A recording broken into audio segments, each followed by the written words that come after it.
Okay, so hi, my name's Christina. I study medicine and I'm in my second year. Could you tell us your hometown?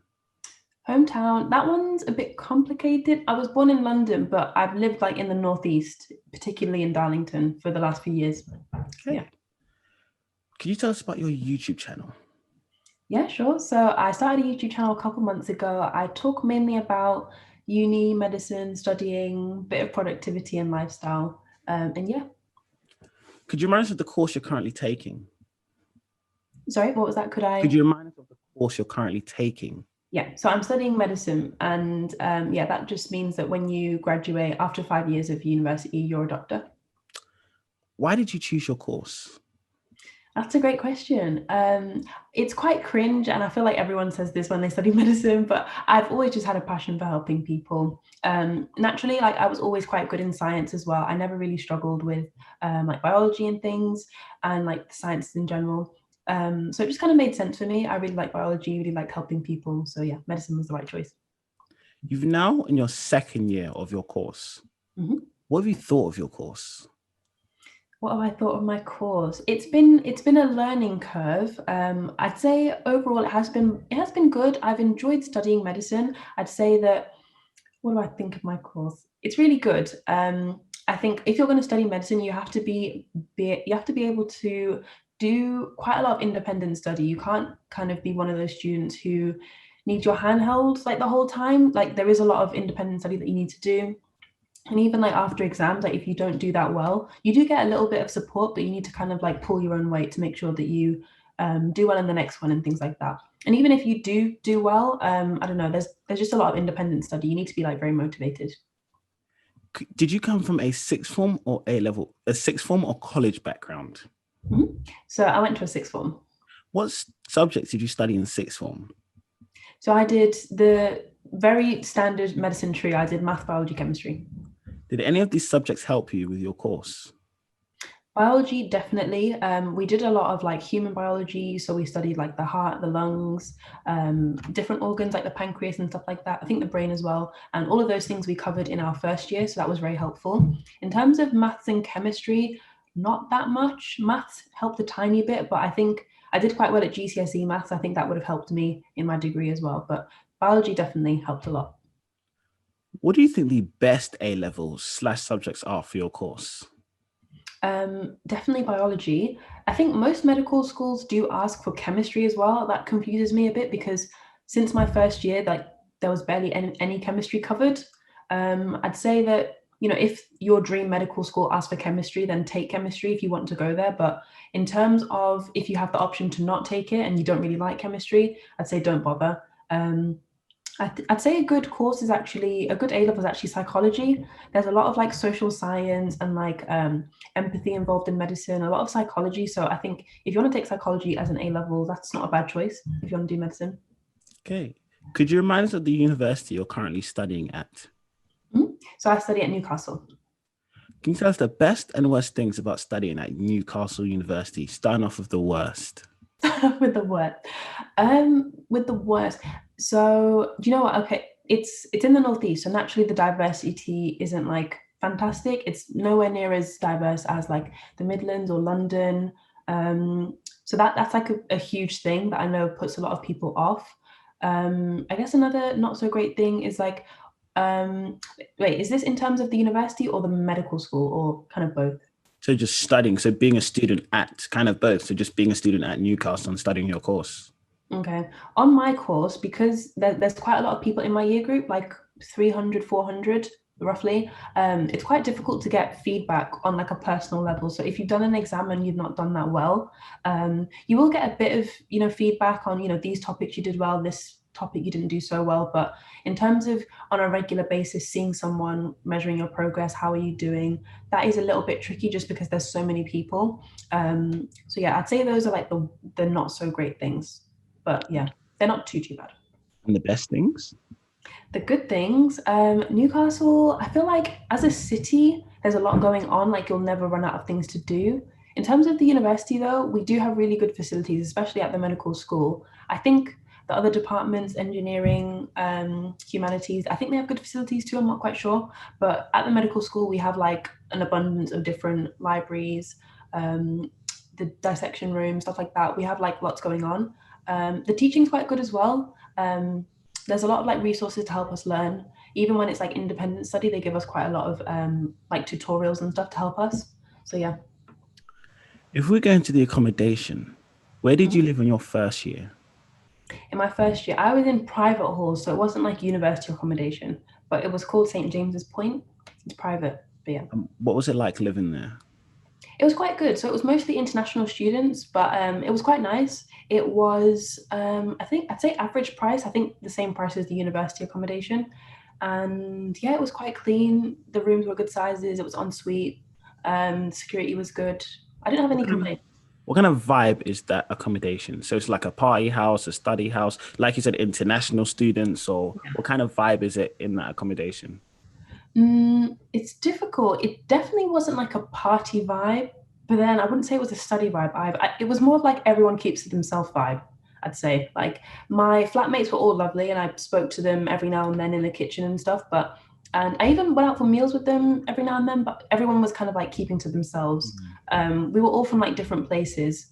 So I guess it was, at times there was a language barrier, but yeah, we weren't like partying, but we weren't always like studying either. We kind of just did our own thing.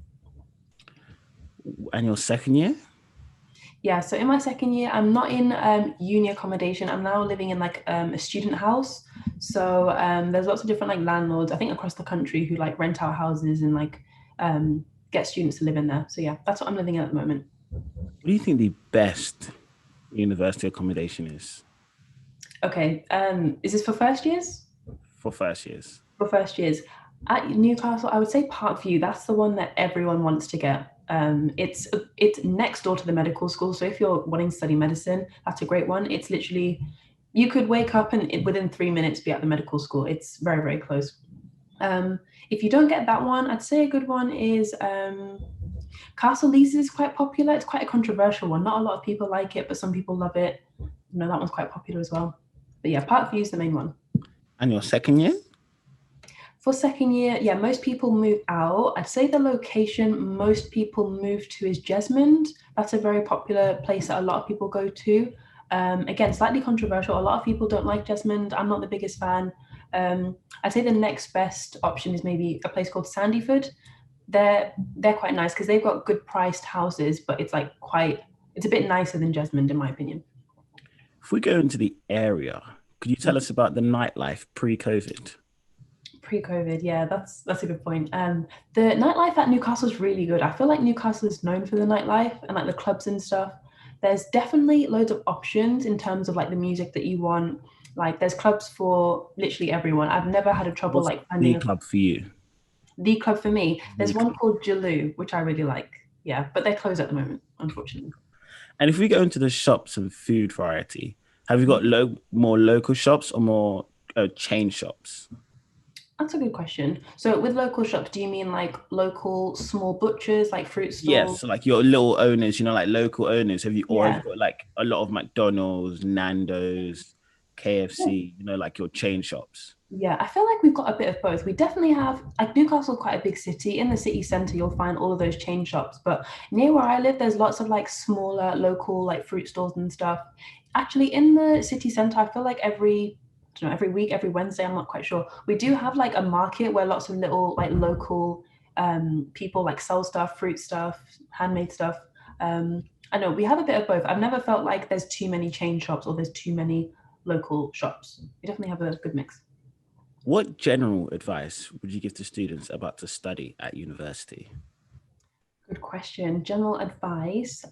So if you've like finished, you know that you're going to uni and like you finished exams and things, I would say try and relax as much as possible, but it wouldn't hurt to do a bit of like pre-reading on like a couple of things that you're going to be learning about, just because it means I feel like your transition will be a lot smoother if you have an idea of what you're going to learn about.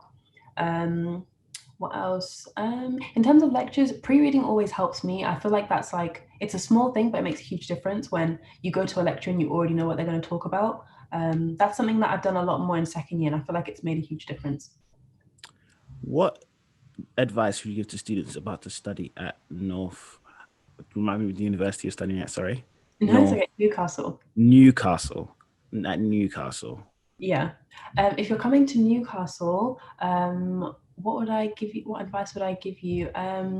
I'd say try and keep in good contact with your academic advisor or your supervisor. I know that a lot of people at uni think that they're like not that helpful and stuff, but honestly, especially with the time right now, like with COVID and things and like mental health support and things, like I think just make sure you stay in contact with them. Like don't neglect them or anything. If you do need help, reach out to them, because they might not be able to help you, but they'll refer you to whoever you can get the help from. So yeah. And what advice would you give to students about to study your course at university? Okay, about to study medicine. I would say, what would I say? Similar to like the general advice. Definitely pre-read and try and like relax, but also have an idea of what you're going to learn about. See if you can read ahead a little bit. I'd say with medicine. Okay, don't worry too much if like you're no longer the smartest person in school, because I think medicine attracts people who are really, really intelligent, like always, scoring the top marks and stuff in tests. But at medical school, it's impossible for that to happen. For 300 people all to be the smartest. Like if you're no longer at the top of if you're no longer the smartest, like that's okay. Don't feel bad about it. It's not because you're no longer smart or anything. It's just it's 300 smart people. Like not everyone can be number one. So yeah, I just say don't worry about that. You chose going to university over an apprenticeship slash going right into work. What path you to make this choice? Yeah, I think everyone has different strengths. So I feel like some people have the strengths which align a lot more with like apprenticeships and being practical and hands-on, or some people are a lot more like business focused and a lot more like money savvy. So I feel like going straight into work or starting a business is like better for them. I felt like with me, I just felt like medicine was the right route, not necessarily university, because whenever I thought of going to uni, I thought more of medical school, not really uni. Don't know if that makes a huge difference, but I just thought my strengths were more in alignment with like becoming a doctor and studying and being at uni and things like that. You could you tell us more about your YouTube channel? Why you started, what kind of videos we can expect for the future, and just tell us more. The Yeah. name. Oh yeah, so the name of it is just my name, Christina Aaliyah, like the two singers, Christina Aguilera and Aaliyah. And yeah, I just talk about medicine. So I've done a couple of, I think I've done one. I've done 1 week in the live video, just showing what it's like to study medicine, especially right now with everything online. And I've made a bunch of like medicine tips videos, interview tips, like how to get into medical school. I've made a bunch of videos like that. I'll continue to make them, but yeah, I'm probably going to lean more towards like the lifestyle videos now, like a day in the life, stuff like that. So yeah, that's what you can expect for the future. Okay. At this point, I have let students have what I like to call a free for all. You can say what you want about what you like. You could put ats, you could say give advice, you can say something smart, you could say something dumb. Literally, the floor is Okay. yours. Okay. I was going to mention this when you asked advice for people going to uni, but I didn't mention it. But I'd say with uni, it's very easy to try and like reinvent yourself, become a new person. I think that's great because it's like a fresh slate and you can really just like either be yourself or just be who you want to be kind of thing. But it's equally as easy to try and fall into like the wrong path and be someone who you're not and pretend and be fake and artificial and stuff like that. Especially if you're trying to like impress people, maybe interest I don't know, if you're trying to join a certain crowd which you're not really a part of, I'd say just try and stay true to yourself. Like honestly, in the long run, that will make you a lot happier and you'll just be a lot more content in the long run if you just stay true to yourself. Okay. Don't forget to like, comment, and subscribe, and I'm plugged in. Amazing. Thank you.